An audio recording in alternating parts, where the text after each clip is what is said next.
Anyway, I mean, students may keep coming as and when they want. So we are starting with the machine learning now. So that's the first part is preparing the model. So I'm sharing my screen. Yeah.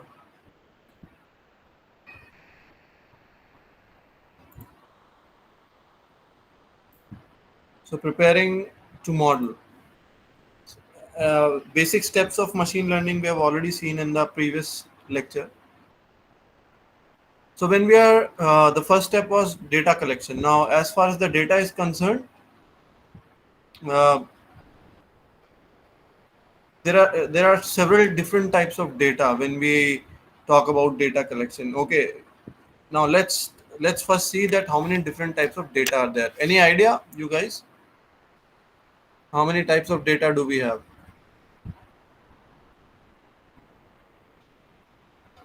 Okay, what I'll do is I'll show you one slide and then you tell me what's the difference between these different types of data that you see. You got roll number given over here, you got name, you got gender, and you got age. Okay, and there is another data as well, that's student performance data. So it explores all different types of data which are possible. So you see here a roll number. So I'll briefly tell you there are four different types of data, that is nominal, ordinal, interval, and the ratio scale. I'll write it as well.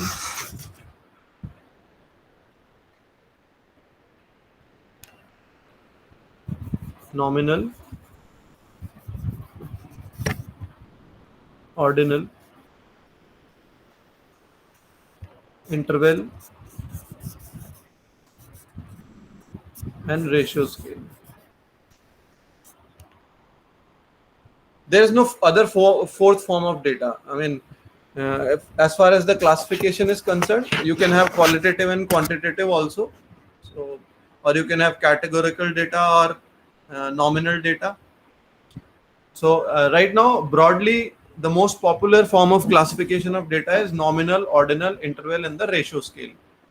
Now, here, I'll tell you what is nominal data. Nominal data here is gender.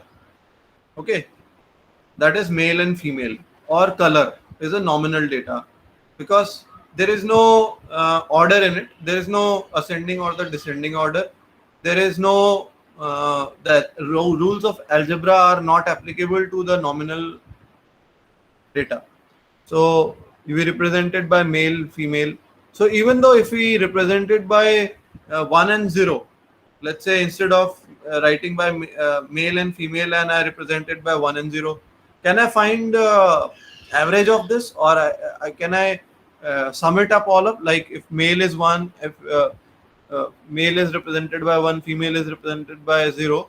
So if I sum it up, it will be 4. So okay, it may represent that how many males are there, but if I divide it by 5, it wouldn't mean anything.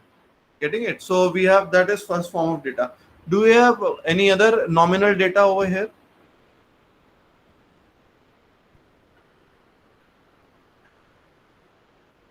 We can say name is also a form of a nominal data. Even roll number. So roll number can be arranged in the ascending and the descending order. So is it a nominal data? Yes or no? Give your responses in the chat box. Is roll number a nominal data?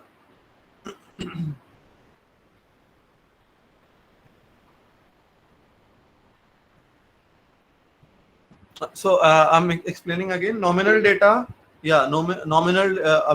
Roll number is not a nominal data, because you can arrange the roll numbers in the ascending or the descending order. You may say then in that case, name is an ordinal nominal data or not. I mean, so the difference between nominal and ordinal data is that there is a certain order in that, like ranks. Okay, so if your roll number is as per, if your roll numbers are arranged as per the marks, or the higher the, if you got roll number 1, that means you got highest marks in certain competitive exam. If the roll numbers are given in that sense, then you can say that is ordinal. But if roll numbers are allocated randomly or first come first serve, your first come first serve also represents ordinal. So here in this case, roll number can act both as nominal and ordinal. It depends on how your roll number has been derived, or what is the basis behind your roll number. If it is simply random number associated with, it is simply associated with random number, we can say it is a nominal data. While if there is a reason behind the order in the roll numbers, then we say it is ordinal data or rank. Now the thing with ordinal data and the ordinal data is it can be represented by numbers, but there is no uh, uh, you can't apply laws of algebra on ordinal data. Like आपकी rank आई है, आपने सब बच्चे की rank लिखी है 1 to 10.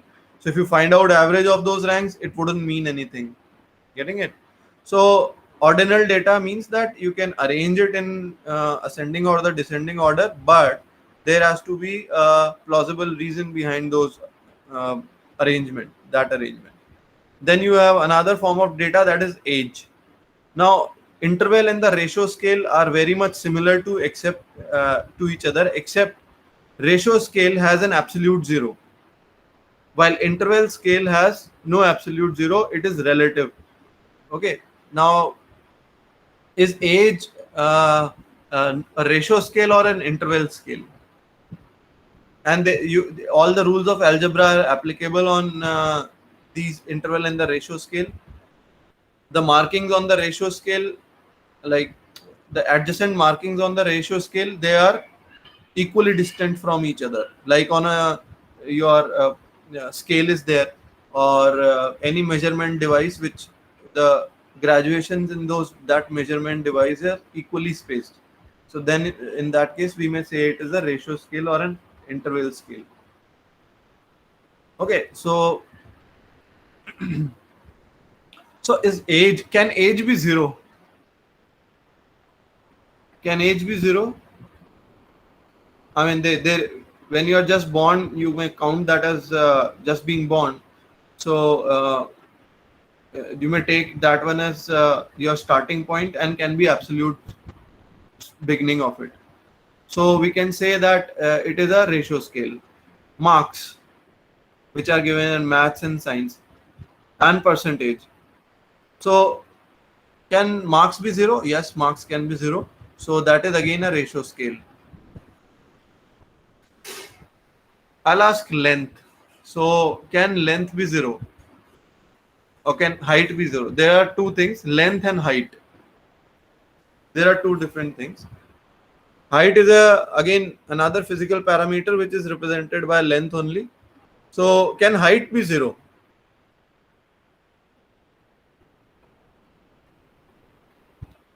Okay, Piyush is asking again the difference between interval and the ratio scale.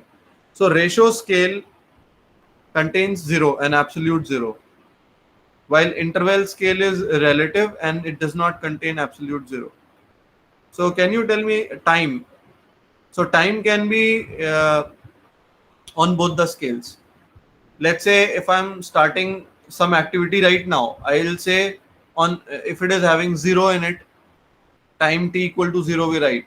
So then it is a ratio scale. While if we say in a universal scale, time cannot be zero.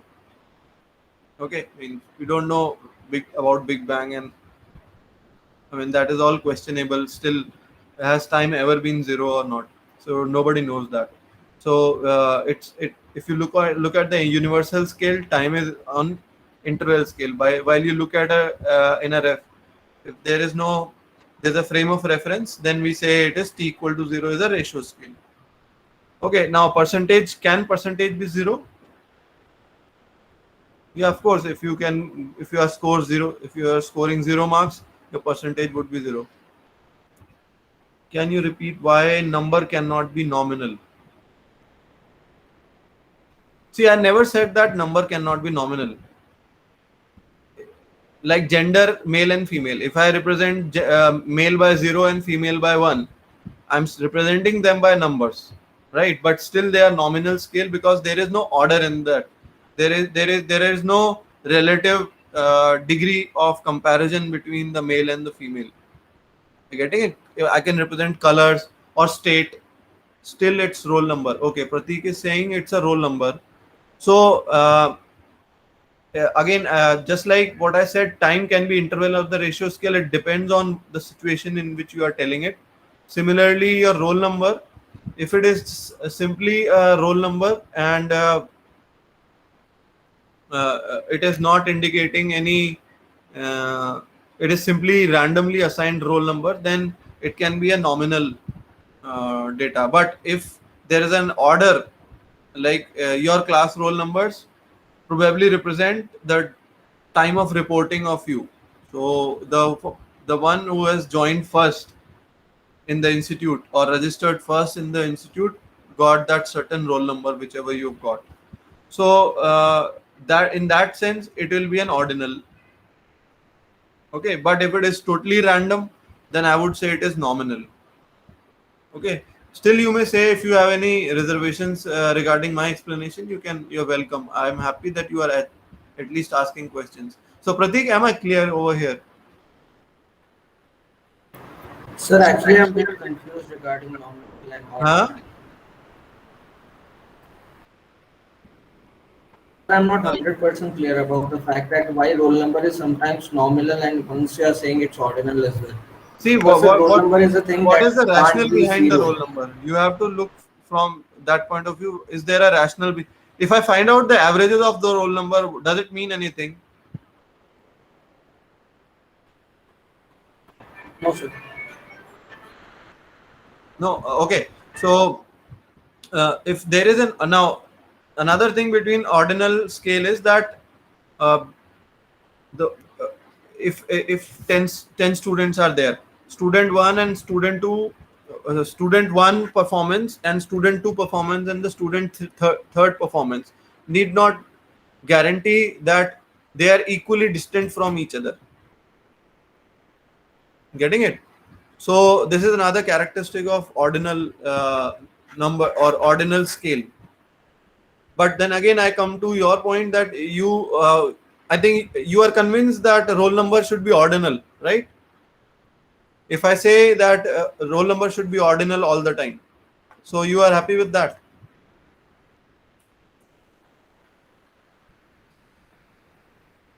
Are you okay with that? Okay, so he says that roll number should be ordinal because there is always an order associated and we can arrange them in the ascending or the descending order. So till this point, I agree with that. But there has to you also have to see the rationale behind it. Is there a rationale behind what is the rationale behind roll number? If there is simply randomly arranged roll numbers, I mean, if you can arrange 1 and 0 also, then again we can say it becomes ordinal. Gender also becomes ordinal. Are you getting what I'm saying? So Some this, names can also be placed in a alphabetical order, so they can be yeah, I mean ordinal. that's what the thing is. So the nominal, another characteristic we can add to nominal is they are actually classes. Nominal scales represent different classes. If roll number here is not representing any class, are you getting it? So 129 probably is representing some branch. Okay, 130 may be representing another branch. Okay, so then in that case we can also classify them in okay, so 129 belongs to mechanical, 130 belongs to electrical, like that. So again, what I'm saying is we have to look. You cannot simply generalize that whenever I see a roll number, I'll simply put it into ordinal scale. That's what I mean to say. You have to think about. So you mean, sir, if it is random, it's nominal?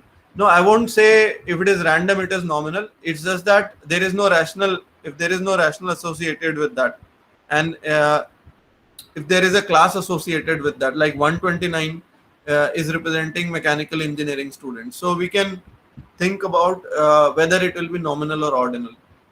Okay, so again, more clarifications will come, but right now, okay, for simplicity of the definition, we can say roll number is ordinal right now, because roll numbers are either assigned on the basis of numbers which you score in certain competitive exam, or first come first serve basis. Okay, so we'll comfortably say they are ordinal for now. I won't take you in a more debating sense right now, because just learning different classes of data. Okay, now is there a doubt between interval and the ratio scale? Can we go ahead?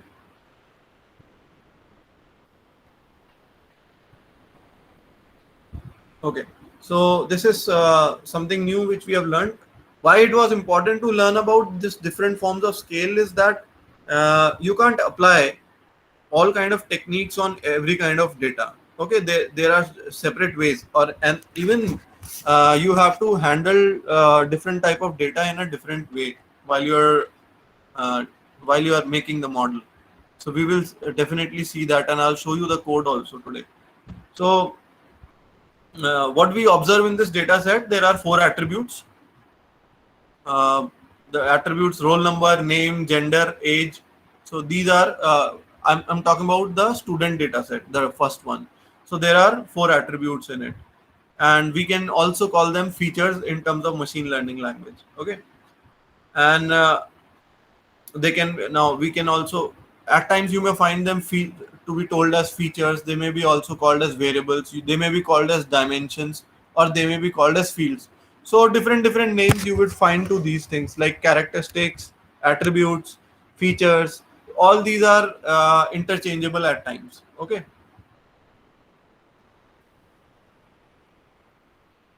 so the next thing is yeah.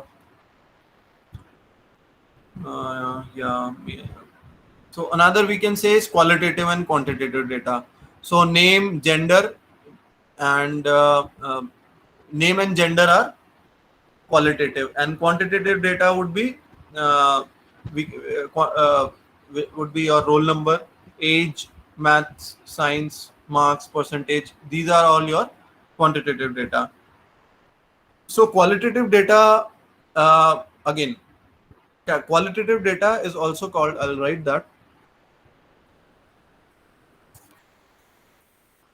Qualitative data is also called as uh, categorical data at times. So if these terms are coming, they'll come very often when we are talking these terms, or maybe if you're reading something.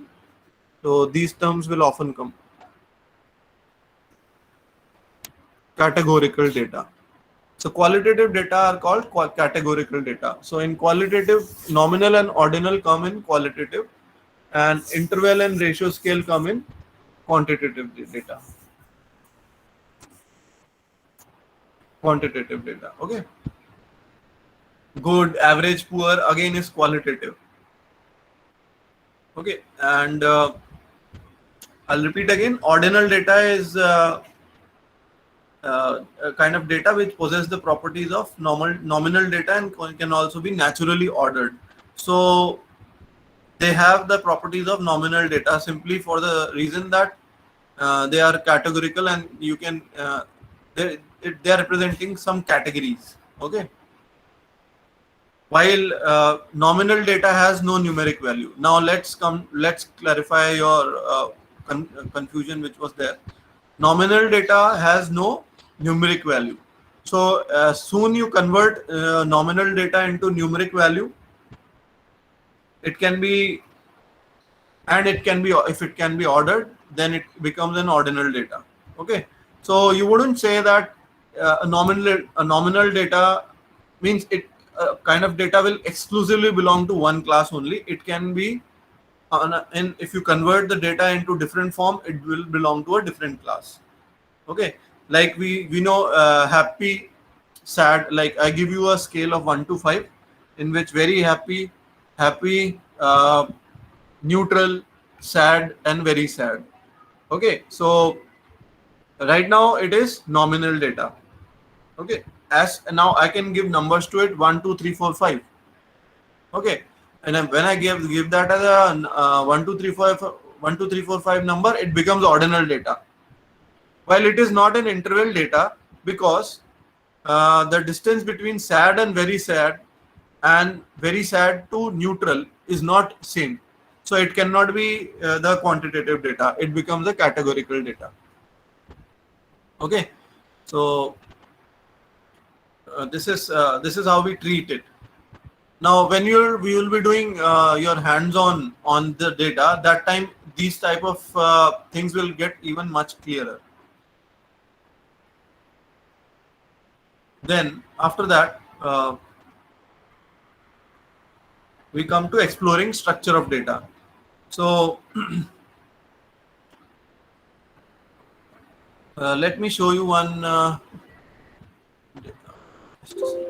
I'll show you one data set.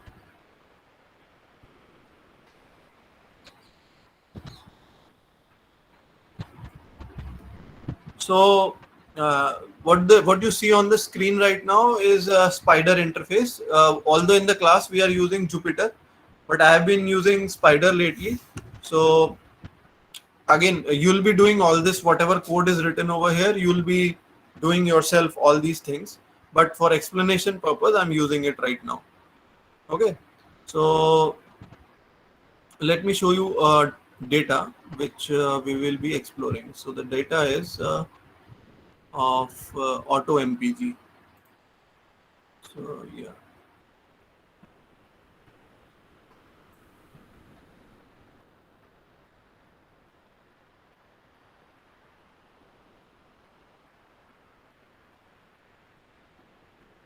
So you see this data which is there in front of you. Now let's first explore the data. We want to explore this data. Okay, it is a small data set, not a big data set, but there are around 398 units in this data set. Now let's see miles per gallon. So MPG that's represented by MPG. Then number of cylinders which are there. So there are 8 cylinder, 6 cylinder. Now miles per gallon, where would you put it? Is it an interval scale, ratio scale, nominal scale, or the ordinal scale? Can you give your opinion? What kind of data is MPG?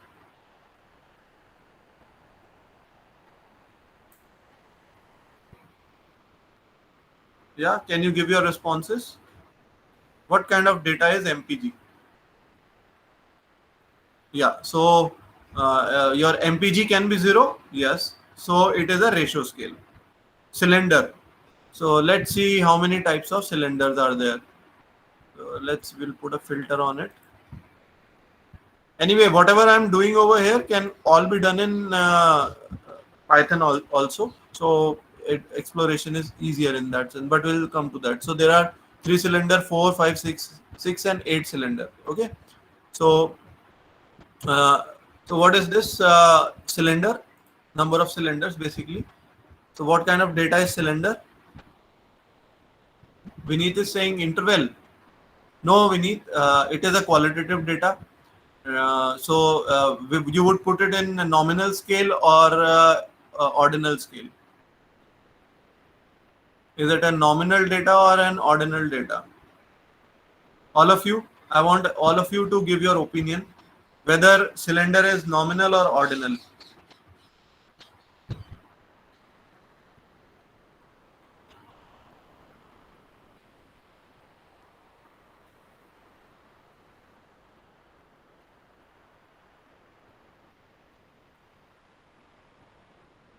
Ordinal. Everyone agrees that this is an ordinal data. Yes, it is an ordinal data. Displacement. Displacement. Yes, displacement. Whether displacement is interval scale or ratio scale. Ratio scale, because there can be absolute zero. There is zero displacement. We know that. Then you have horsepower. Why the number of cylinders is qualitative data? Okay, so here you can see that if I apply filter, there are only how many? 1, 2, 3, 4, 5 different classes of data. Okay, they are on discrete scale. Getting it? So I can represent it by instead of writing 3 cylinder, I can now if I find out average of it, Pratik, if I find out average of this complete column, okay, what would I get? I can find out average of this complete column.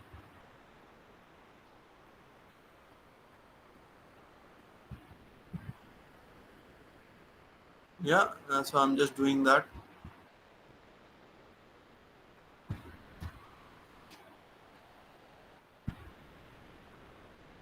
If I find out the average of this complete column, what do I get? 5.454. So what will that mean? Can you tell, Pratik? It will be nice if you can speak out.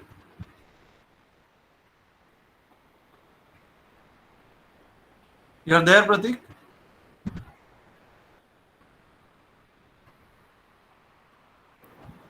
Yes, sir. So 5.4 is the average of cylinder column. So what, according to you, what does it mean?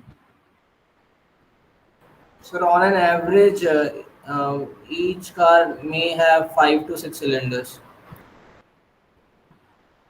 So I mean, does it really make sense? No, sir. So that's what it is. That's why it is a categorical variable cylinder. So it is representing a class of a car. Getting it? This car is having 8 cylinder. It is an 8 cylinder car. It is a 6 cylinder car, like that. Okay, so that's why it's like you are black or a white, or you are an Indian or an American. Getting it? So a car is a 8 cylinder car or a 6 cylinder car, like that. So it is represented as a class. And when it's something is represented as a class, it goes in the categorical variable, in the nominal and ordinal. Okay, then you have weight. So weight can be 0, right? So it is a ratio scale. Acceleration can be 0, so it is a ratio scale. Model year. Now model year is again let's put a filter over here. So is it on a continuous scale or not? We have to see that. So model there are 1, 2, 3, 4. So again, where would you put model year? Okay, give your opinion. Model year. Will it be categorical or not? It is a category actually. It is again for the same reason there is a cylinder. Model year is also a cylinder. I mean model year is also a categorical variable. Okay. Then origin. So let's put a filter on origin. What does it mean?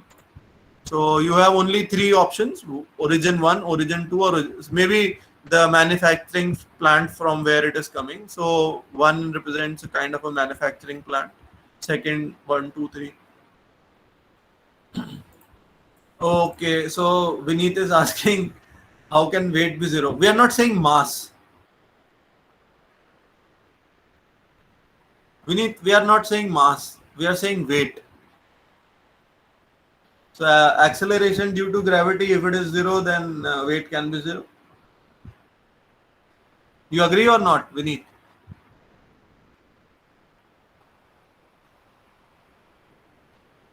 On different planets, it would be, or in different gravitational situation, the your weight would change. You agree with Vineet? Please say yes or no, whether you agree or not.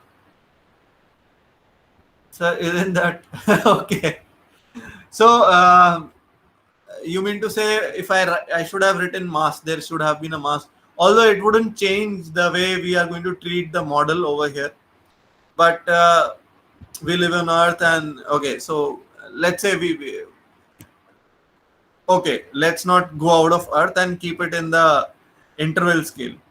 I hope you are all of you are okay with that. Okay, so let's say this all machine learning problem, since it is being solved on Earth, it is relative, so we'll put it on interval scale. Okay, so now we have resolved this. Again, car name is a categorical variable, so there is no problem with that. Okay, now what do we do with this data? We try to explore this data. Okay, so this is a spider interface where script is written over here, and Amit will later on tell you to how to create the projects. So as you can see over here that I have created projects over here. Different projects are there. So whatever I have created over here will be doing, and it represents, just I'll take 1 minute to explain the interface. Probably will not be working on spider, but I'm just giving you a brief so that it may not look alien to you. So your project is shown over here, right?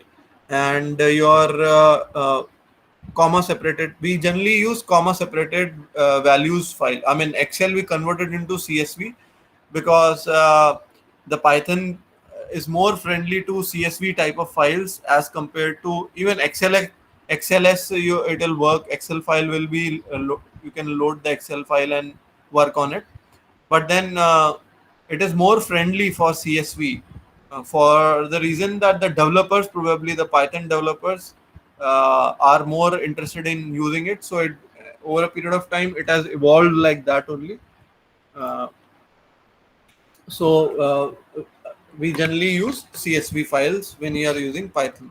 Okay, so you can change any Excel file into CSV, or even a notepad, you can convert it into CSV. So some advantages are there for CSV. They are light in size. I mean, they occupy less memory because your many macros are not your advanced features of Excel does not come with CSV because we don't need them. We just want to read the data.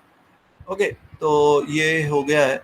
सो यहाँ पे आपका जो Python file होती है, it is represented by this symbol, and your data is represented by these sort of matrices which are over here. Okay, so I can hide it now. Import pandas as PD. So Amit, later on in the practical session we will learn about it.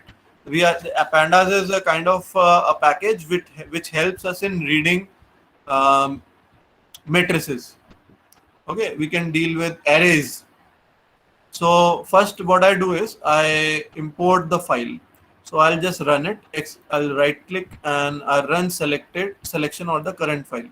So when I do that, if no error comes, that means here you can see in the console, this part is the console where I can see that this particular command has run and the autompg.csv file has been loaded.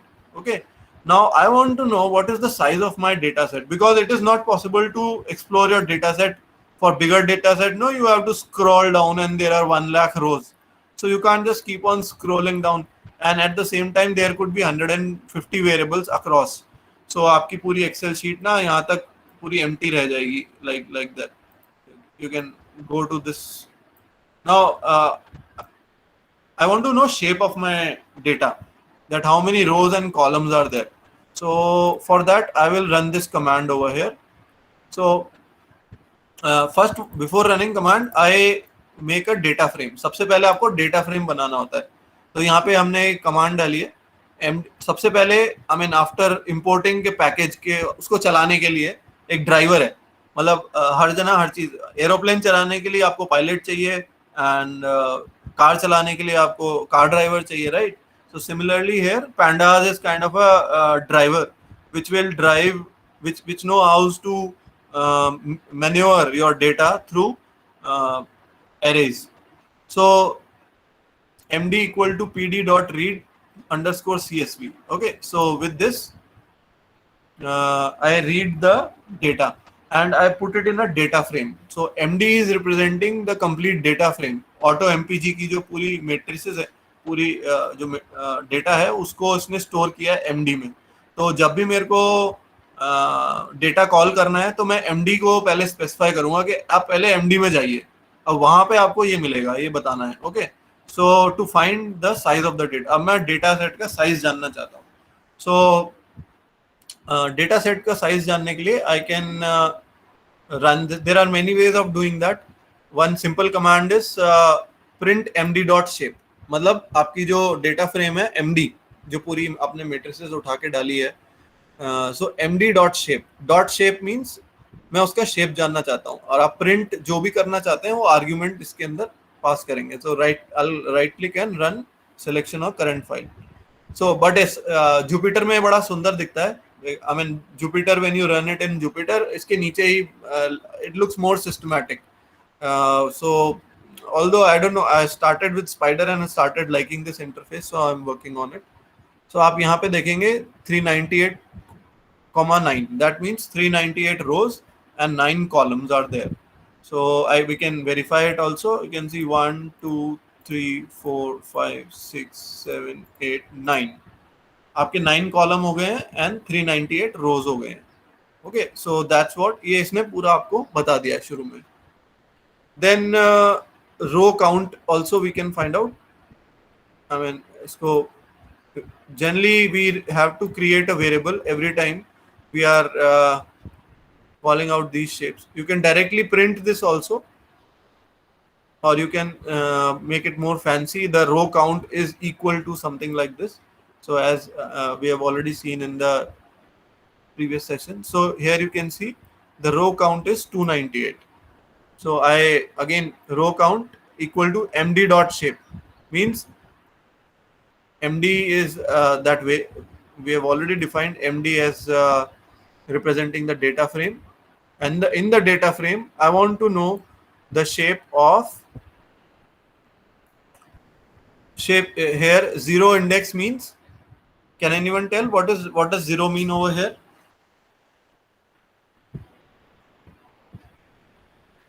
That is zero means the row, and if I can put an array also over here.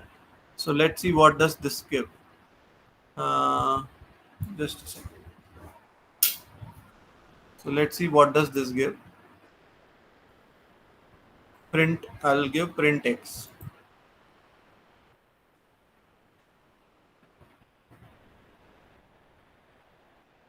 So with this md.iloc, so the hyphen over here, this semicolon over here, it is representing rows, and the second one is representing columns. So all rows and all columns. iloc is a command which is used for finding out the location of a certain, if let's say index you give, index of matrix. So I give all the rows and all the columns, okay, and I want to return their values. So this command gives me first 3 rows and last 3 rows. So it is showing me the data, first 3 rows data and the last 3 rows data. Okay, so what we are doing right now is we are trying to explore the data.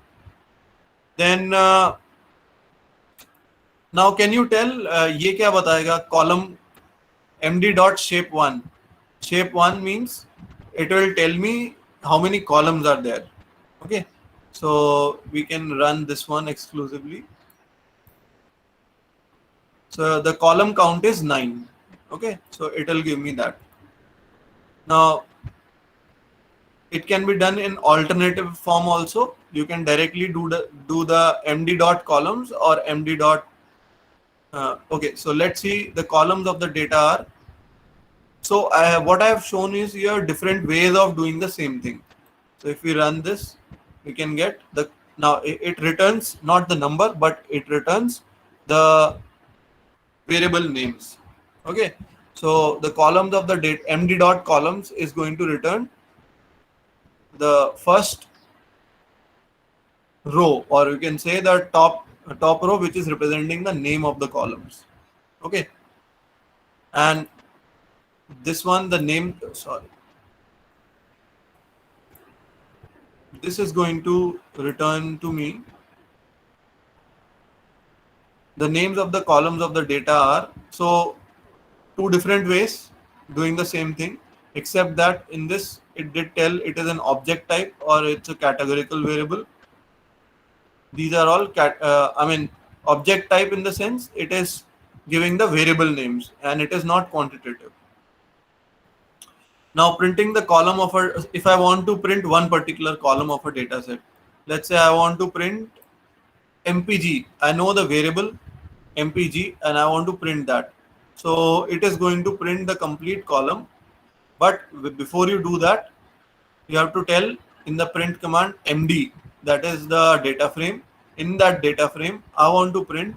So wherever I'm talking about an array, and that array's variable name I know, so I can specify that variable name and print it, or I can also print it like using iloc command. I can print that way also. So you can see over here that I've done printing. So with this, it will give me first 5. So you see over here, first index is 0. So in a way, that's why you're getting 397. So that's how, this is the default setting of Python, that first row is considered as 0. And again, for the column also it stands like that. So if I print columns, it will be 0, 1, 2, 8 like that. So first value is always 0 for row or a column. That's why it will be always n minus 1, the index numbers. Okay, then we are trying to display a particular rows over here. So I want to display first 5 rows. So if I want to display first 5 rows, there is a head for that. The command is md.head. So it will return only first 5 rows. And but if that's a default, but if I want to print first 3 rows, then I can instead of leaving it blank over here in the parenthesis, I can write 3. So it will return me first 3 rows. Okay, so similarly, if I want to see the last 3 rows, so I can put tail, so head and tail. So we can run this and see this quickly.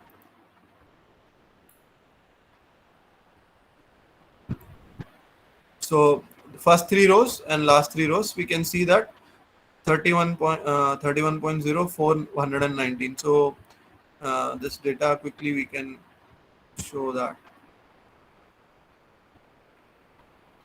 So you can see here last 3 rows are printed like this: Dodge, Rampage, Ford Ranger, and Chevy.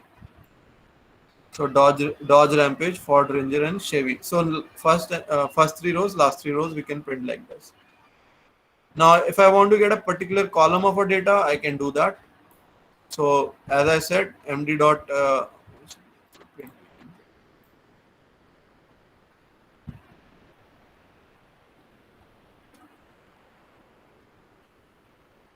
so I wanted to get that particular column of car name.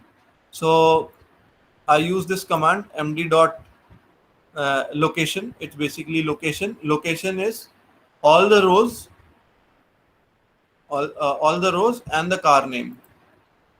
Okay, of the column car name. And md dot, and what I want to print is that first I create a variable md underscore car. Okay, what is the difference between command location and iloc? Okay, Piyush. So here, if I am passing name of the column over here, I would use loc. While if I am passing simply values, I would use iloc. Okay, so since I was passing a name of a column over here, I would use loc, LOC. Okay, so this is what it does. And yeah, integer, because your indexes are only in integers, no? Your index value, total number of rows are 399. Okay, no, actually they are not 399 rows. They are one is your top row, no? So that is your header row anyway. This is your header row. So actually your data is only 398 units. We have also seen that in the shape. Yeah, so you can pass only integer value with iloc. Okay, so If I want to print specific rows, that is first row and first three columns like that. So let's see. It will. I want to print first three rows. Okay, and yeah, 1 2 3. I want to print two rows and two rows. Basically, see here 3 means -1, so it goes like that.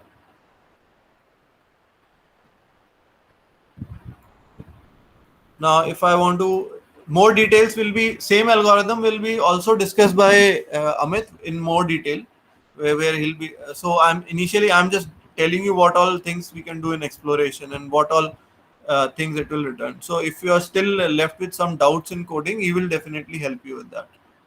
Now there are other libraries also, like you have NumPy. They all serve different purpose, and right now immediately I'm not going to tell everything, but right now in this particular lecture I'm giving you a brief about what all data, how can you explore the data, and what are the possibilities this Python is offering. So if I just want to print mean of a certain data, so I can take interval or the ratio. Yeah, as Amit is saying, I'm just giving an overview. So in detail, we'll be discussing in the hands-on. So you can find out mean. So this is simply we found out mean with this. Okay. Now this was the exploration. I mean, we're just starting with the exploration part right now. Central tendency. Now, if I have to find out mean, median, and other things, so there are separate commands for that. Let's go there.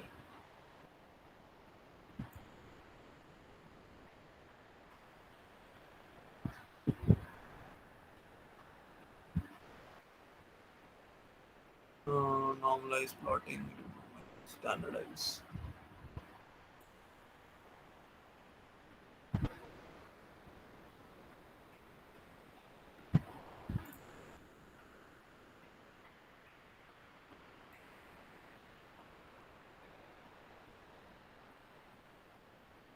This is coming. This is going to come late.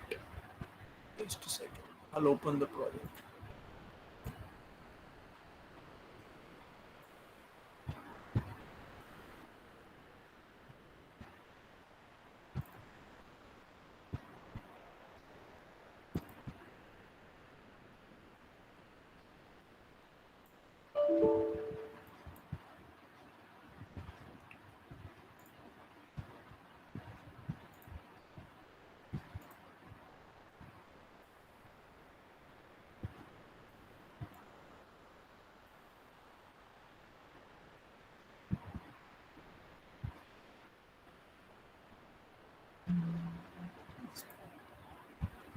Okay, so this anyway, I think we've already done this part. So let's come to the slides and we'll take it from there only. So yeah, we talked about all this categorical and all. Talked about it. Then exploring structure of data. So this is what data was there in front of us, and we have explored that. We have found out what are the categorical variables, what are the other kind of variables. Now we want to find out mean, median, and mode. So uh, yeah, so we want to find out this kind of table where we get mean, median, and deviation and all that. So yes, so for that there is a command md.info and md.describe. So let's see each one by one. Okay, so with md.info, it gives me information about all my variables. It also tells that it's a float type of a variable or an integer type of variable, or if it is an object. So car name is an object, and all these are your integer values, and it is, I mean, what type of variable it is. Even if it is quantitative, whether it is integer or a float, it will tell. or if it's simply name, then it is going to tell you that it is an object. Okay, then md.describe is going to give me the remaining things.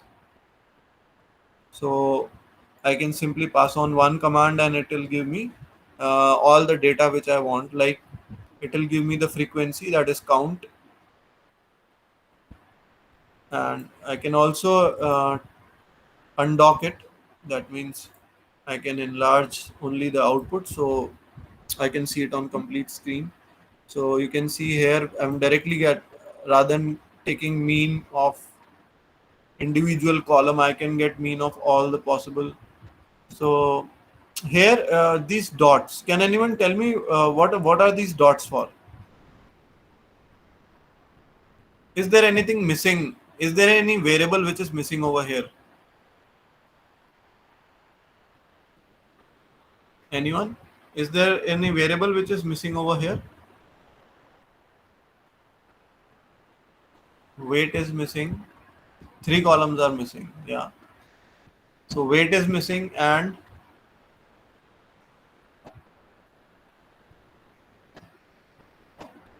you can see at the top the name of the all variables are there. MPG is there. Cylinder is there. Displacement is there. Horsepower is missing. Weight is missing. Acceleration is there. Model is there. Origin is not there. Origin is there. Uh, and model is there. Car name is not there. So let's see one by one why different variables are not. Why car name is not there? Can anyone tell? Why car name is not there?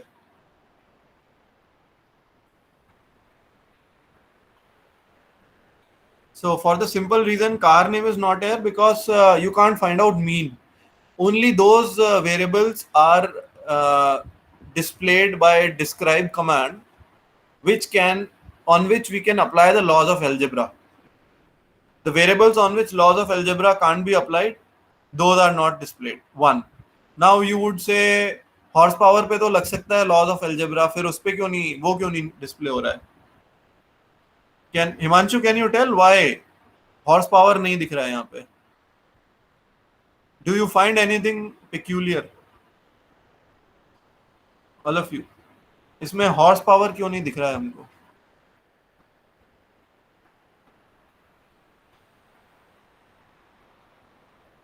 Anyone? Now let's see over here.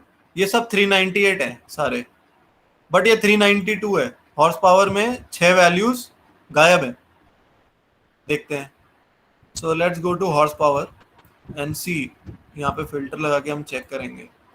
तो we can see horse power में blank भी है. कितने blanks हैं? 1 2 3 4 5. So you can see 6 values are blank. That's why blank को ये जो blank values होती है उसको ऑब्जेक्ट की तरह लेता है. अगर वहां पे ऑब्जेक्ट आ गया तो वो फिर मीन नहीं निकाल सकता है. सो क्योंकि NaN वैल्यू लिखी वहां पे NaN होता है. सो इट जो भी ब्लैंक, तो वी हैव टू एंश्योर कोई ब्लैंक वैल्यू ना जाए. एक बड़ी प्रॉब्लम रहती है कि डेटा सेट्स जो आपके बहुत बड़े होते हैं उनको you can't missing value. So there are many missing values. वो मिसिंग वैल्यूज को हैंडल करना मुश्किल है. देन सो ये एक बड़ी प्रॉब्लम होती है. बड़े डेटा सेट्स में मिसिंग वैल्यूज हो जाती हैं तो आपके रन नहीं होते हैं एल्गोरिथम देन, क्योंकि यहाँ पे तो मीन निकाल के दिया नहीं उसने हॉर्स पावर का. Okay, so that is one thing. So ये वेरिएबल नहीं आया है. Okay, now we dock it again.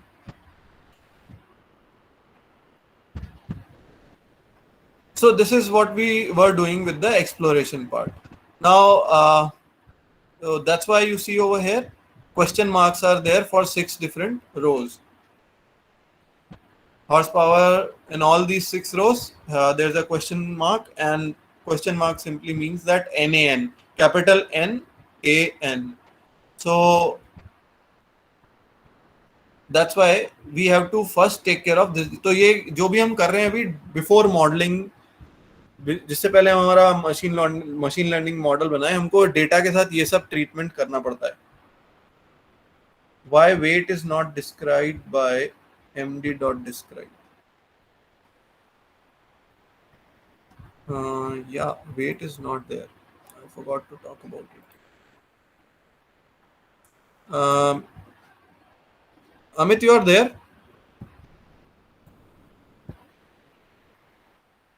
I think we will, yeah, weight should have been there क्योंकि missing value उसमें तो नहीं है. Um, I think it is spider interface, which is hopefully Jupyter will give it.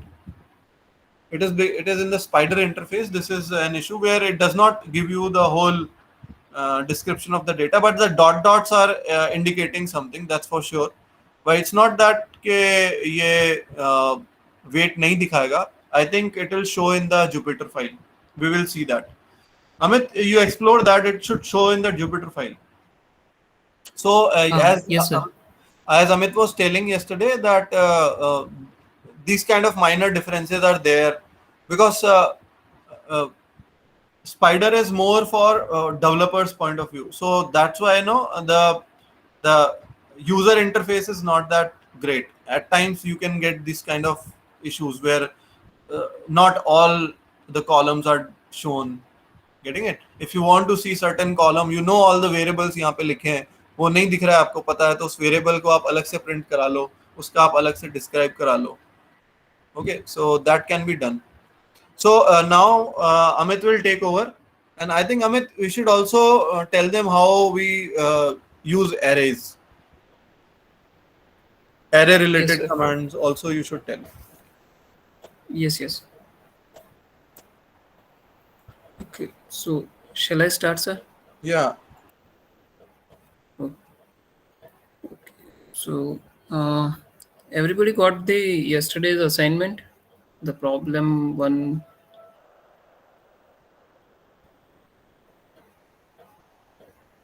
Okay, Pratik has got that.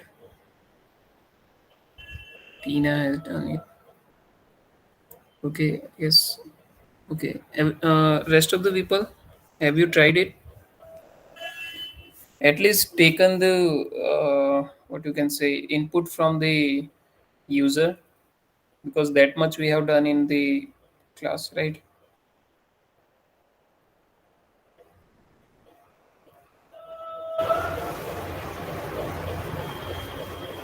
Okay, so Aditi, can you share your screen? We can check the assignment, your output. Yes, sir. Yes, Yes, sir. So just a second. yes.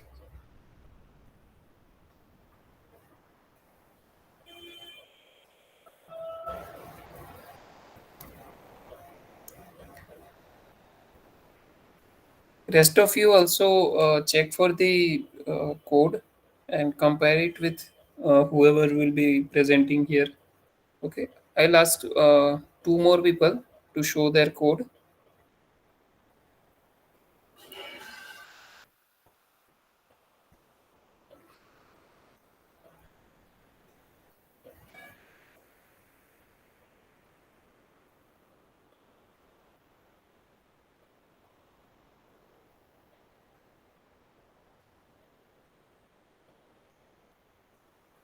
So can I share the screen?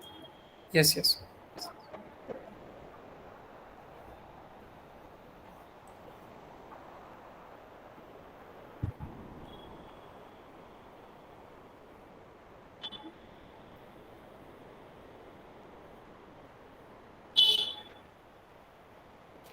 So here it is. Okay. And the output. Can you just run it for me? Yeah. Run your code.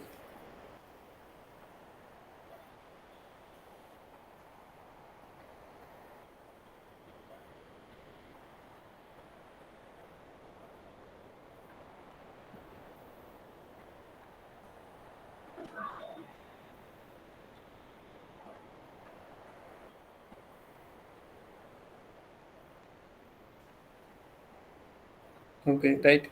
So when we were talking about the value of an variable or calling the variable value, so we had seen that we can use the plus sign or comma sign.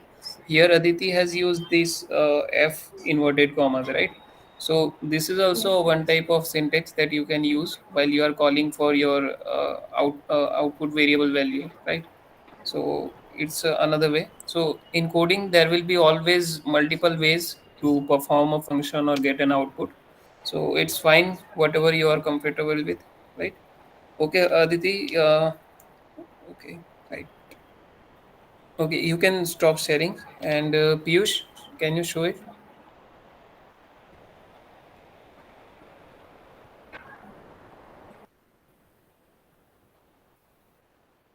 It's okay if you're facing some problem, your output is not what you were expected to perform, right? But it's always good to see some efforts, right?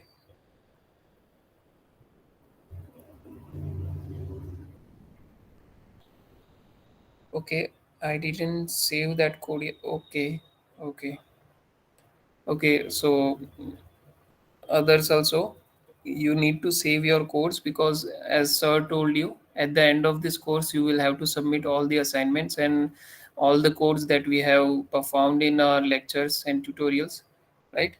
So if you don't want to do some repetitions of the assignments, then please save it, right? Devansh Garg, have you done it? Actually, I've just joined, so I uh, haven't. it was yesterday's assignment. Uh, I was not Okay, able to attend the class yesterday. okay. Nilesh Patidar.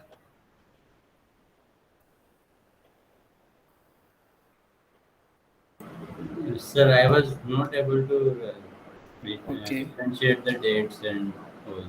okay, okay. No problem. Vikas, anyone who has done it and got the output, you can share your screen. Just say hi in your comment box.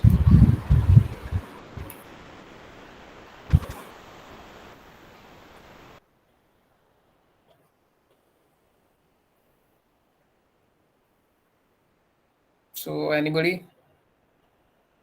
Because I saw that many people had said yes. Okay, Pratik, can you share your screen? Pratik Upadhyay.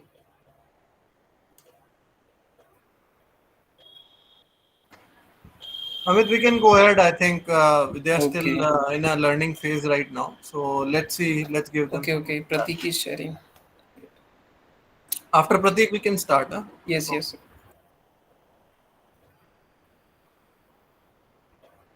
Okay, just run it for me, Pratik.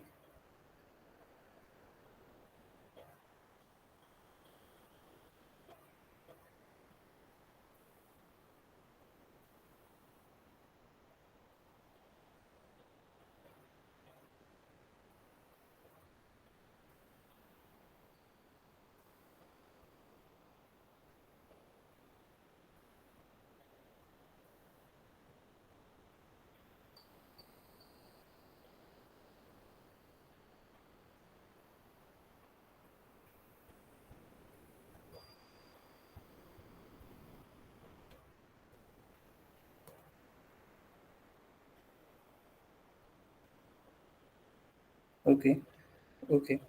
Thank you. So we can start with the new tutorial, right?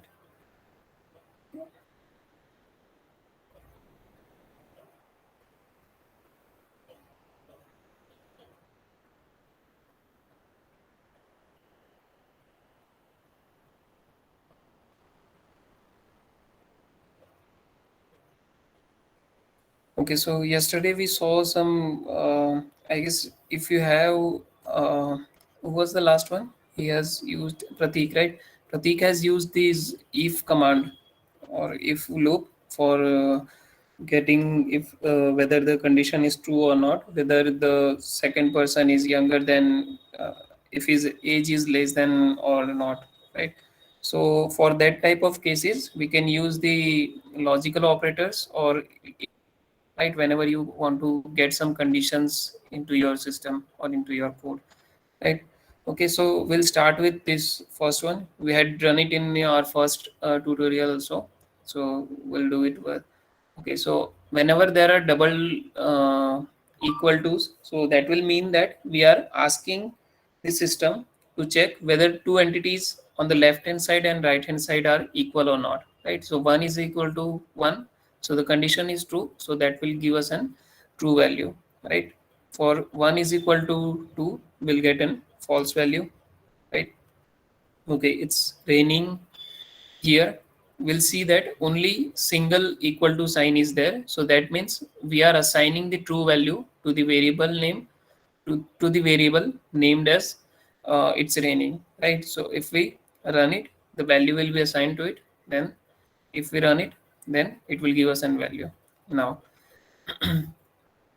we'll see here that, let's say, as per the previous example, previous assignment, we were asking to check who are the who among your friends are of equal age as per as yours, right? So what will be the logic here? We will check, we will compare the age of each and every friend of our, and we'll see that whose age matches with us, right? So we can do one thing. We can run a for loop in which the multiple friends names will be here and their ages will be here.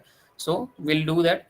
Let's say here my age is equal to then another person's age. So if the value is true, let's say 1 equal to 1, right? So here 1 is my age and there is second person whose age is 1, right? So what will happen that the so we had run it here that 1 is equal to 1 is true. So if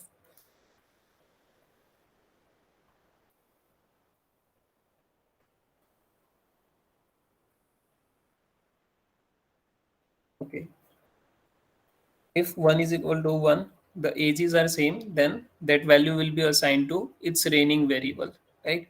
So what will happen, we'll just cut it from here and enter into a new cell. So we'll run it. Its value will be what? It's raining, the variable with its raining name. Its value will be true, right? So if the value is true, then the whatever inside the if loop is there, that command will be run by the system, right? So if true, then run this. If not, then nothing, right? We have not defined here or specified the else condition, so it will just run the if loop, right, for once. So there are multiple other options for doing some repetitive works, right? Say for loop is there, while loop is there, and this one is if loop, right? So whenever we go with the for or while loop, there will be number of repetitions, but in if loop the condition will be checked for once only, and then it will go on for one cycle, and whatever is written in that loop, it will be performed or executed, right? So in here we are checking if it is whatever is here that is true, then the condition will be checked for condition is checked, right? Condition is true, then the command what that are written in the cycle or loop, that will be run. So right now if it's raining is true, then it will print it's raining, okay? But let's say we are saying that 1 is equal to 2, right? The value has been assigned, so now it's raining is false. So whenever the if loop, so what will happen in the first line, it will check whether the condition is true or false, right? So the condition what was the variable value here, so that was false, so it will not execute anything. It will not go into this loop, right? So it will just pass from without getting into the commands that are in the loop, right? So there is nothing now. So it was the same thing as we did earlier.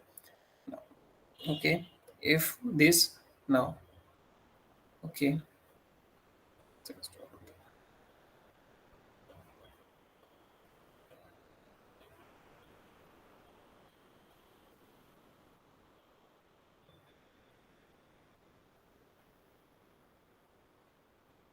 okay, now focus on this thing, right? Whatever is written here.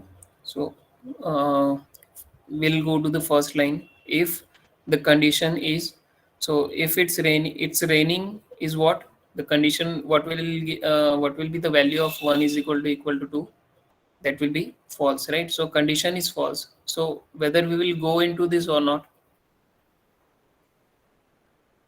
please comment.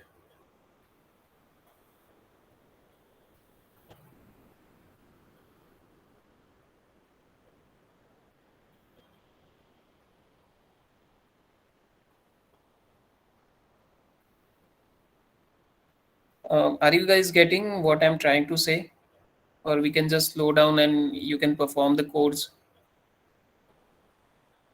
We'll need suggestions from you guys so that we can conduct this course in an effective manner.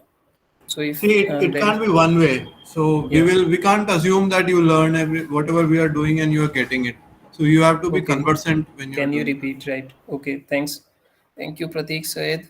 Okay. So from the beginning, right? Okay. So here, as I said earlier, when you are trying to give some, okay, just last part, right? And anybody has difficulty in this equal to sign, logical operator, Boolean operators? Okay. No. Right. Right. Right. So this part only, right? Line number 8 and line number 11. Okay. Okay, then okay. So just focus on this value, right? So 1 equal to 2 means what? We are checking for these two values, right? We are comparing these values whether they are true, equal or not, right? 1 equal to 2 means what? Whether 1 is equal to 2 or not. So it's not equal to, 1 is not equal to 2, so that means uh, okay, I just write here.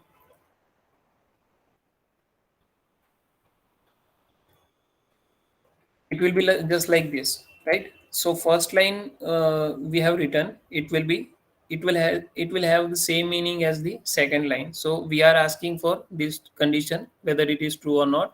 So the condition is not true, that means it's false. So the variable it's raining has been assigned the value of what? False, right? Now it has been assigned the value of false. Excuse me. Okay. Okay, it has been assigned the value of what? False. Um, okay, so we'll go to the first line of the if loop. Now, the condition, whenever we are in a if loop, it will check for the condition, and the condition will be written in this syntax. The condition will be here, and then a colon will be there, right? So whatever is written between if and colon, that will be your condition, right? So it will be simply if we just rewrite it, okay, for this.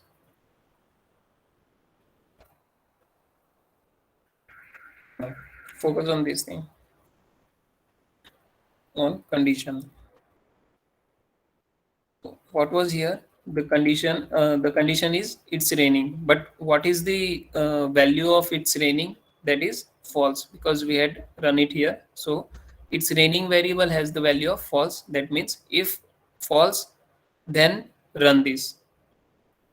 Okay, are you getting or not? The condition is what? If false, then run this. And in here, so whenever in if loop the value is false, then it will not run it, right? If the condition is true, then and then it will execute the further commands that are written in the loop, right? So the value, if the value is false, then it will not be executed. Shall I just everybody got this?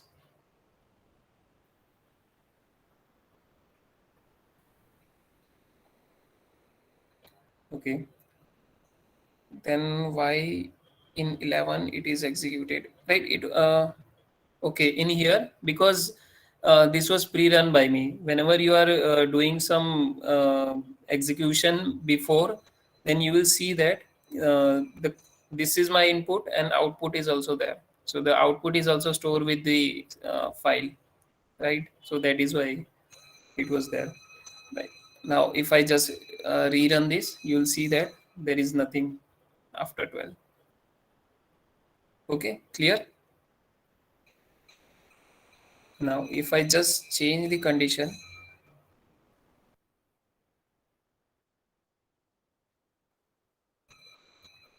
okay,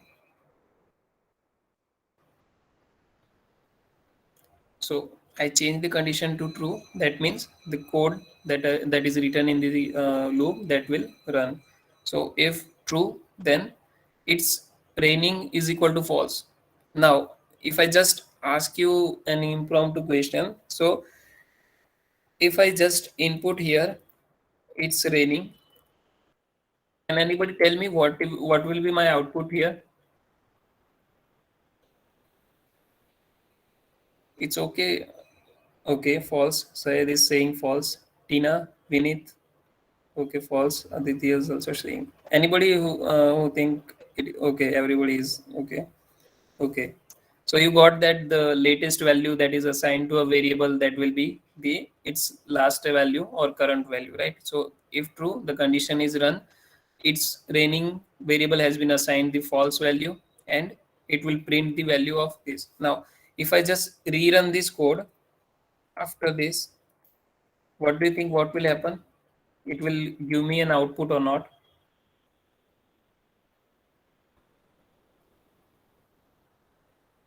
No. Okay, so it is saying, Vineet also is saying no. Tina, Aditi, Himanshu, Piyush. Okay, Piyush and Himanshu thinks it will give an output, right? Okay, so everybody is right. It will not give me. Okay. Now what happened here? Everybody is right, but the output is there. What happened? Just look at the code and tell me what is wrong here. Its raining value has been assigned the false value, right? Its raining variable has been assigned the false value. Then why the loop has been executed here?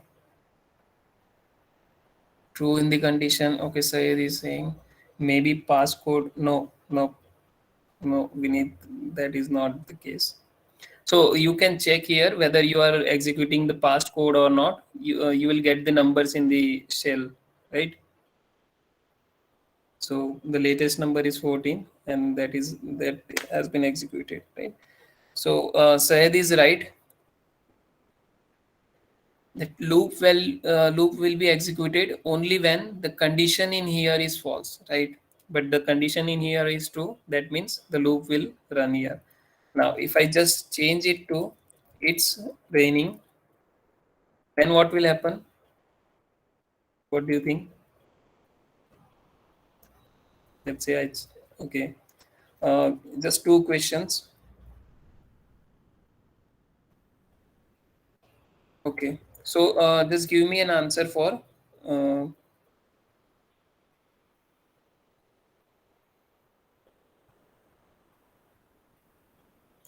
these two commands. So what do you think the 14 output will be, and the letter after that running again? What are you saying, Kamal?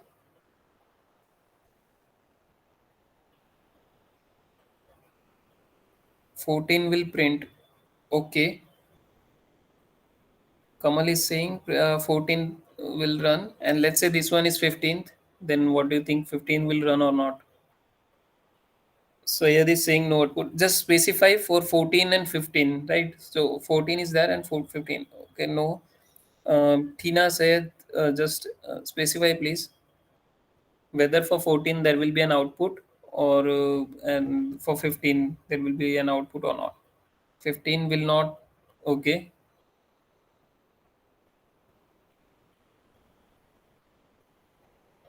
Pratik is saying 15 will not execute. Sorry, the code will be executed, but there will be no output. Both no output. Okay. Okay, so yeah. Aditi, okay, no output for 15, right? Okay, Abhinandan Taylor, yeah. Abhinandan say 14 will give output, but 15 not. Okay.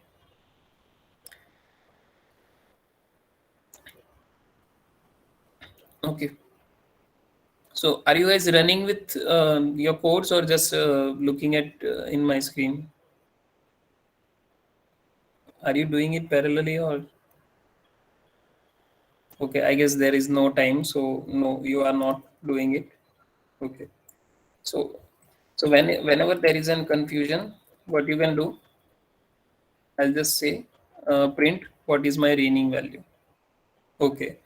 Now, anybody wants to change his answer for 14, what will be there, and for 15, what will be there, whether there is an output or not. Its reigning is having value of false. Then, okay, Tina is saying, okay. Anybody? I think now you must be sure about the output, whether there will be an output for 14 and 15. 15 is the later one, right? After the. Please, guys, we can pause and then you will have to run this code, right? Both no output, both no output. Okay, Pratik and Mini. Piyush, okay, okay, right, right. No output for 15. Okay, right. Okay, now everybody is right because you will see that condition value is what? False. So it will not run whether there is true value or not. Both the conditions having the value of false, so it will not run anything. Okay, just to reassure. Okay, so now you got it, right? So everybody is clear about this when we are running the condition or not, right? So we are okay with our conditions, right? We could have done a simpler example, but you'll see that many people. Well, I was also confused for longer while working with the for loop, while loop, and if loop. So that is why I have taken this example. So you know exactly know what will be checked as a condition and what will be there as an inside the loop commands. Okay. So you can try not it's raining, right? These commands will be useful to you let's say you have to run a code for which the repetition will go on to execute till something is wrong, right? Say you are having 1,000 rupees in your pocket, okay, and you want to purchase some let's say you have a monthly subscription of Netflix, okay, so you have 1,000 rupees in your account and the monthly you want to renew your monthly subscription until your account goes to nil or below the subscription charges, right? So in that case, what you can do, what will be your condition in here? What will be your condition? To go on until something is not true, right? So you have 1,000 rupees in your account and you want to recharge your Netflix account until your account bank balance is below the subscription amount, right? So in that case, what will happen if my bank account is not equal to Netflix subscription, right? So what will be your condition there? Okay, you can say account is equal to not equal to less than equal to Netflix subscription, right? Now what will be the output here? That will go on until some loops are run there, right? And then when the condition is false, then it will not subscribe your account, otherwise it will go on to subscribe your account, right? So this is the application of this command when you can use the boolean as an is in your condition in a flow. Okay, if not it's raining. Okay, now if you'll see here, okay, so first one, so what is written in here?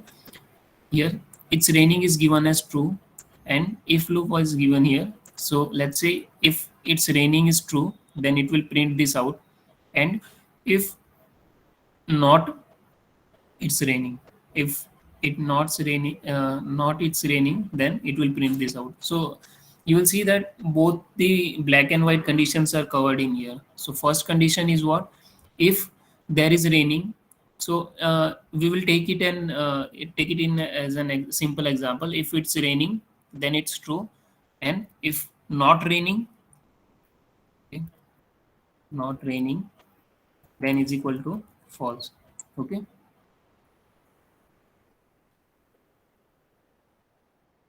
So you will understand it better. Okay, so if condition is there, if it's true, then this will be executed, and if this is not so if the second condition is fulfilled, then this will happen. So what have we done here? So there will be only two scenarios, right? Whether there will be raining or not, right? So you have taken two conditions and given two different output for that conditions, right? So in real world there will be multiple applications of this kind. So where you will see that you have to just put the scenarios, and for each and every scenario that you can think of, you need to assign some values or perform some functions for that scenario, right? So let's say uh, okay, all of you are from non-tech background, right? So let's say there is elections are there, right? 2024 election is there, and you want to invest into something, right? If you want to invest something in your share market, let's say if BJP comes, then you will invest in this shares. If Congress comes as a winner, then this will happen. If BSP comes in power, then this will happen, and another party, right? So there are multiple nominations will be there, and as per this, those conditions, you can do some perform some functions, right? So this will happen. So in each and every case, you cannot use if, right? So let's say we'll use if BJP comes, then you will do something, okay? And if anybody else comes, then you will do something else. Okay, if BJP comes in power, you will celebrate, or else you will not celebrate. Whoever comes other than BJP, you will not celebrate, right? So this is just an example. Don't take it seriously. Okay, now so we will see here. So first condition is defined in here. Okay, specified. This will happen, and if this condition is not satisfied, and if not satisfied, okay, then this will be performed. Okay, so this is for the only single if and else condition. All of us can understand this easily. Okay, and then there is this loop that can go on for multiple, I can say the number you can think of. For that long it will go on, right? So there are, I guess, 1 2 3 4 and 5. There are 5 scenarios that has been specified. Sorry, 4 scenarios has been specified exactly, and the last one is if any of the above doesn't come as an your input, then you will do this, right? So this is a very interesting code you can see. Okay, so let's say you are asking an user for enter something, right? Say suppose he will say hello, hi. You don't know what he will say, but just on your intuition, you are assuming that he might say hi, he might say hello, he might say namaste, or ciao, or mushi mushi, I guess Japanese namaste, right? So you don't know what the user will input, right? So for each and every condition, each every scenario, you have given an output, right? So if you look at the fourth line of command, so you will see that if word is equal to hi. If the user has given me an input as hi, then I'll say hi there. Else, okay. So if this is not the condition, then what? Else, if word is equal to hello, if he has said hello, then I will say hello, hello. If he has said namaste, then I'll say namaste. If he says hey, then I'll say hey, hey. And if anything else other than hi, hello, namaste, and hey, then you will say I don't know what this means, right? Now, in this case, you have put the variable value in here, so you will complete the inverted commas, then write comma and comma, okay. So in here, other than that, plus string conversion, and then you can write. So we have understood what we can do for calling the input variable in here, okay. So everybody got this code, understood what this means and how it will be executed, okay. Anybody else, anybody has any doubt? Because we will execute the same command, we will use this into our previous example of that, whether your sibling is younger or not, your friend is younger than you or not. Okay, only two people got this. Shall I repeat this again?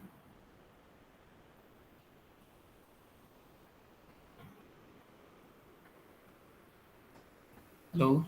I think we can go ahead, Amit, because Okay. they would say if they're not getting, Okay, they'll again okay. listen to the video and Okay. So now we'll wait for some time. I guess 10 minutes is okay. You can write the previous code, right? You will have to ask the user. Okay, I'll write it here. Okay, what will be your input?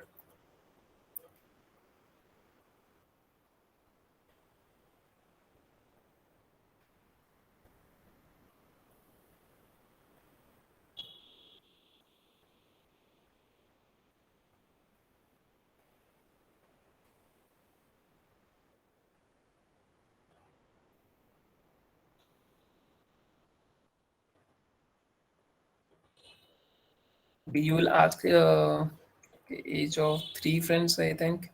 Okay.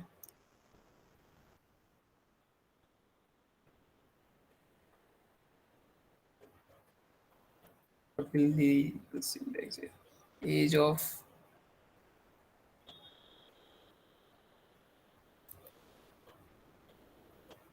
three of his or hers.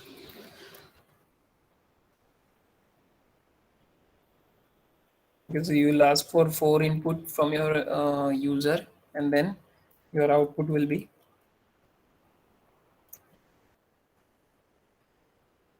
who is younger.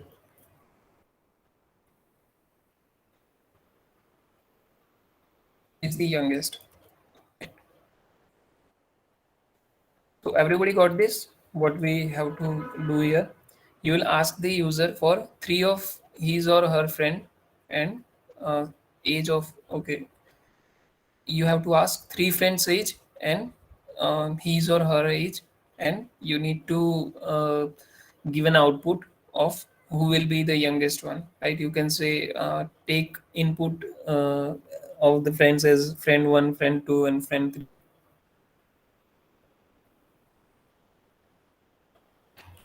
Or if you want to go deeper, then you can ask the name of his or her friends, and then separately ask uh, a specified friend's name and his age.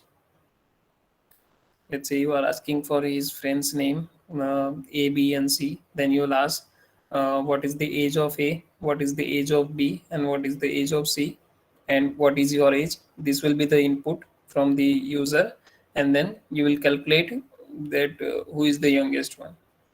Okay. Anybody has any doubt in the exercise? Everybody can do it.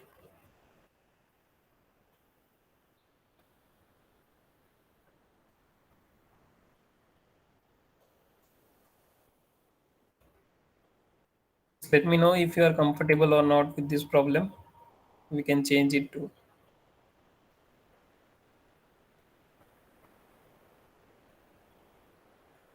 Okay, Tina has got it. You don't need to calculate that. What was the previous code? I think some age calculator was there, right? You don't need to use that because for just you have to compare the ages of different people and then get an output, right? Don't need to get into that age calculator. Okay, so we'll give some 15 minutes. 10 minutes is right? Everybody can give it a thought.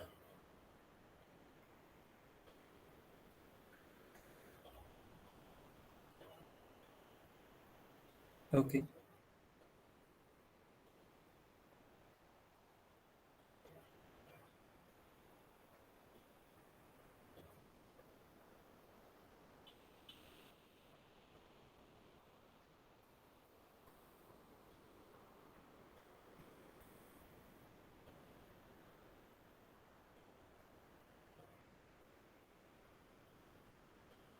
And I just want to say that whoever is thinking this is not machine learning, right? So they are right to some extent that this is not machine learning, but this I think this is the most basic thing that you will need to understand while doing some coding, right? So this is the must thing that you need to learn before Yeah. going into machine learning. Will be will be higher forms of code will be easier to understand if you do all this. Yeah. And I think for loop and if loop, these are the two most frequently used loop. So let's say you don't know anything about coding, but if you just know how to apply the for loop and if loop, then you can run anything. You can get an output as an anything, right? Whatever you wish to get as an output, you can do it. Amit, I think we should also tell them about the indentation. Have you told them about indentation? We are doing indentation over here, no? So a simple logic where Acha, if we don't do indentation, what will happen, and if we do, the whole thing acha, changes. yes. So just a minute, all of you just take a look at here. So you'll have to do some indent whenever you are writing something in loop. Okay, so let's say this is the if loop. Okay, I have given some condition. So the command will only run that is in the first indentation of the loop, right? So whatever is written here, that will be run as uh, if if loop No, condition. also tell them the literal meaning of indentation. Means this giving spaces after the semicolon is indentation, right? The Yes. space between, yeah. So explain that to you. Just one. Okay. Okay. So you can see here that if then there is condition and then you need to just get a tab in between the command that is that needs to be executed in the if loop, right? So just put an tab here. Okay. Just you can either you can delete and press tab one time, so that will be your one indentation. So if you want to go for 2 and 3, then you can press tab multiple times. Okay, but just remember that the indentations are important. Whatever you want to execute, let's say in here we can see that. So this is my if loop. Now if this condition is not fulfilled, then what will be the my next course of action? So that will be this whole part. Okay, so I cannot just take these cells in here. Okay, so that will just mess up the code. So you need to understand that if this is fulfilled, then this will be executed. Else, if the first condition is not fulfilled, then this part will be there as in your next course of action. Okay, now in else there is one another condition. Okay, if this is not executed, then there is this part. Okay, so the indentation will just go on to consecutively increase if you just move on to next else. Okay, so just keep in mind, you will learn it while you do it.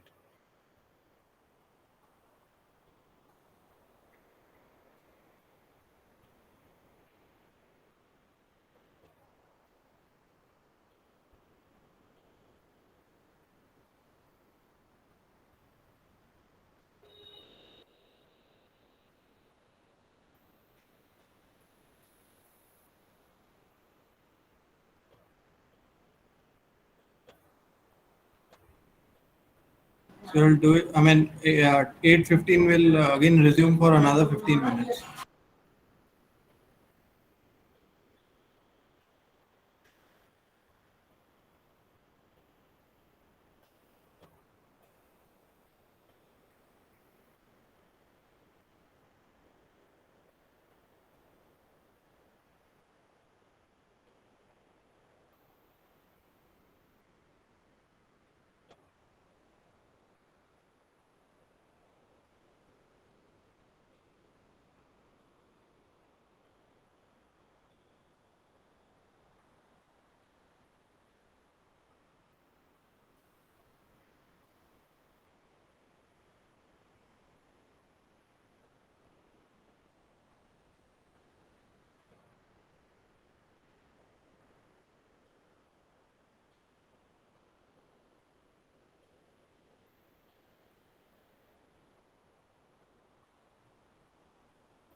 Okay, Pratik is done with the code.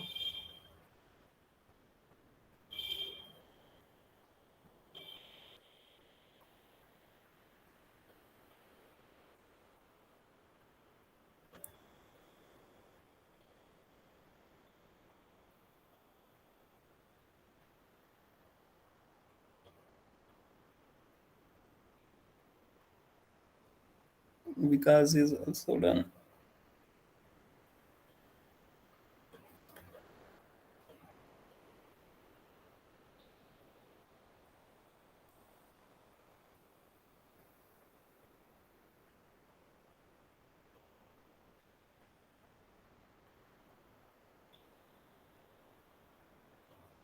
Vinith is done.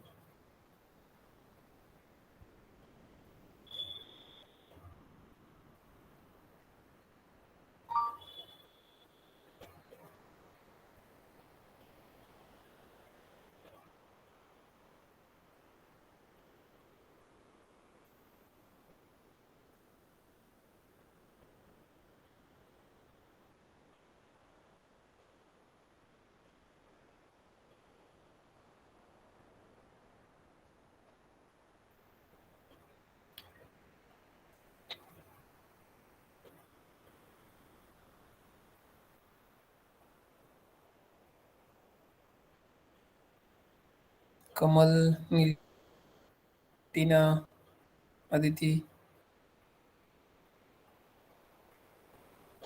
Abhinandan.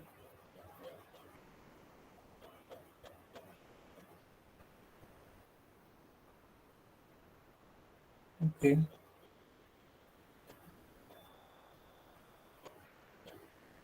Okay, okay. No problem.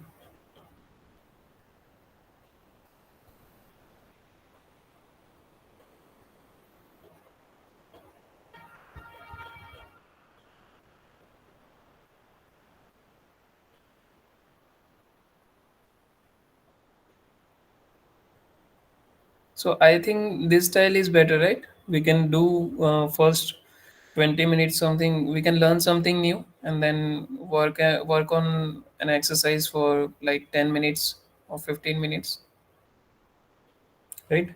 Everybody agree, or is there anything we can change?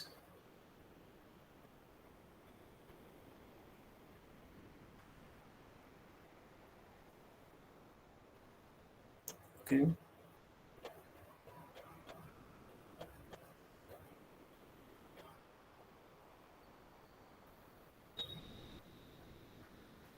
Okay. Okay. Okay. Then we'll go on with this pattern.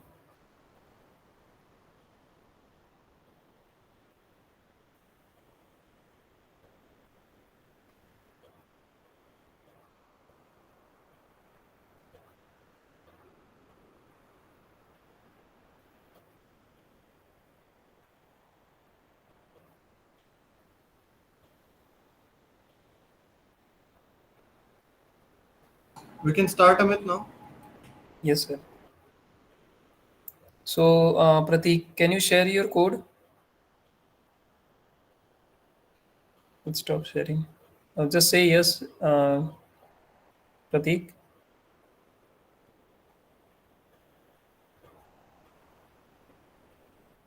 Or Tina.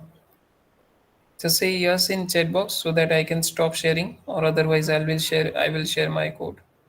Okay. Tina or Piyush, Sayed, anybody? Okay, Piyush. Okay, okay. Then I'm stopping. I'm okay. I have stopped sharing. Piyush is okay. I have used for. Just want to get to know what your thinking is, what type of code you are using, right? That is why I just need feedback from you guys. Okay. You have just used one. Okay. You have used for loop. Okay. Okay. Okay. So you know the coding, right? Okay. Okay. No problem. Anybody else? Sayed, can you share?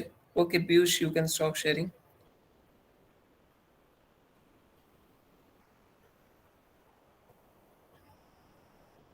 It's okay, Tina. The system doesn't matter.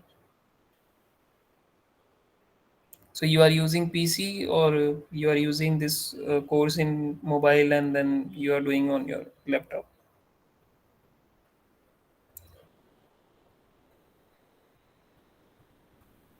Sayed, can you share?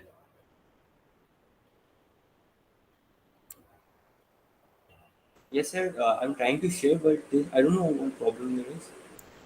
Oh, Nite. It's okay, Amit. I think we can Okay. go ahead. Yeah. We can do one more small thing and then we can conclude for today. Yes, sir.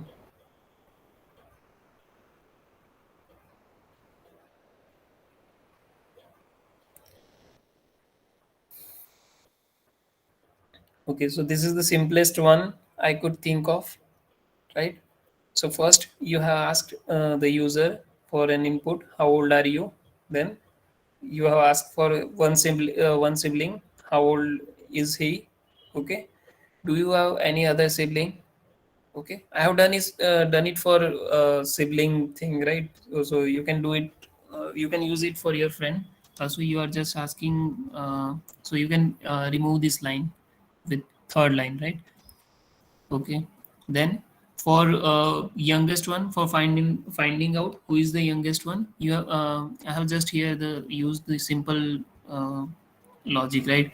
So let's say user is the youngest one. If younger than S1, okay. So that after that there can be only one possibility, right? If user is younger than S1, then either he can be younger than S2 too, or S2 can be younger than a user, right? So there are only two conditions if first one is fulfilled, right? Agree? Everyone agree? Okay.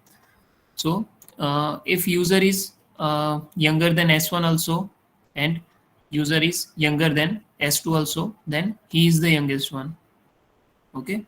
Now, second thing, if user is younger than S1 and but user is not younger than S2, then it will automatically get selected as S2 is younger than S2, right? You don't need to define this S2 less than user, but I have just written it for simplicity. Okay. Now, if S2 is younger than user and user is younger than S1, so S2 is younger than user and S1. So S2 is the youngest one, and to calculate how younger he is, you can just minus the values that has been assigned to S2 and user, right? Okay. Let's say the first condition is not fulfilled here, so user is not younger than S1. So what will happen? That means what? S1 is younger than user. Okay. Now we'll get here, if the first condition is not satisfied here, then we'll get to else condition. Now in else condition I have written first condition as if S1 is younger than S2. Okay. So if first condition in line 7 is not fulfilled, that means S1 is younger than user, and in here S1 is also younger than S2, then sibling 1 S1 is the youngest one. Okay, in here youngest youngest.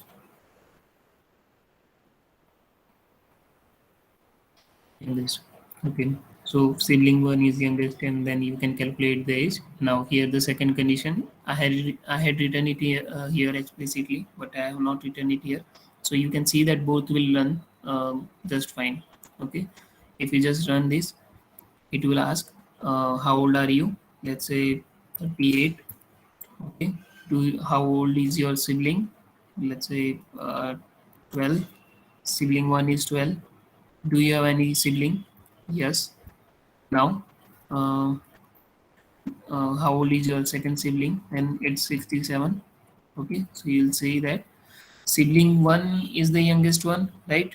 So sibling 1 was 12, and he's the youngest one. He or she is 26 years younger than you. You just can interchange the values if it's getting negative, right?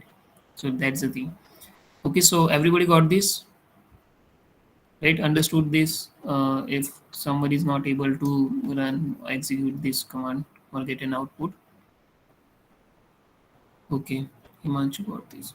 Okay, so this will be your today's exercise. Okay, who those of you who have done it, you can save this file and submit on your classroom.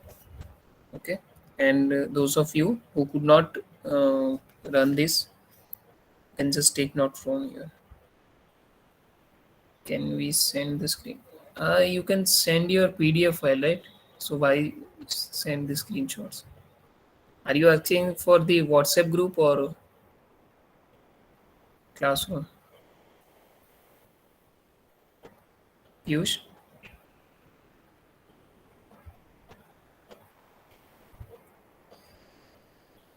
You can send the PDF, right? It will be much professional, I guess. So you know, right? You can save the PDF, save your print as PDF here. Yeah, Amit, I have told them to, keep doing all this, and at the end of the course, we Okay. would be asking them to upload their whole Jupyter notebook, whatever they've done. So keep doing it. Or if Okay. they are using multiple Jupyter notebooks, so all those they have to zip it and submit it at the end. Okay. So Okay. that Got we it. will be following it. Daily, it might not be possible for them because labs Huh. and all these things are going on. But I Okay. still suggest that you do this practice daily. Otherwise, even a gap of 2 days will you'll feel that you are left behind. Okay. So everybody can save their files and then later on Sir, submit can you them. zoom in on the problem statement? Okay. Okay. Just a second.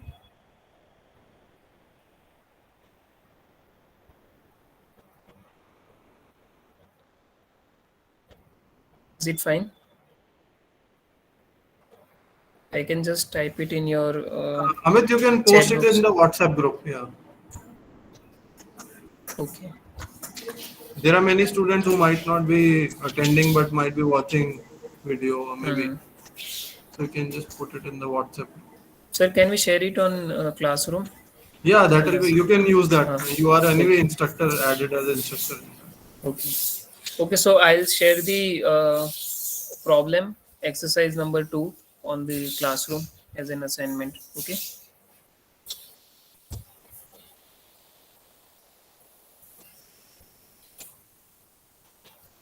Okay. Anybody has any doubt for today's session or anything else?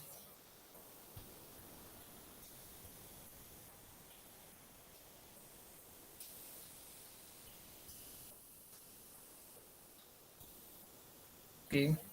So, sir, can we end the session?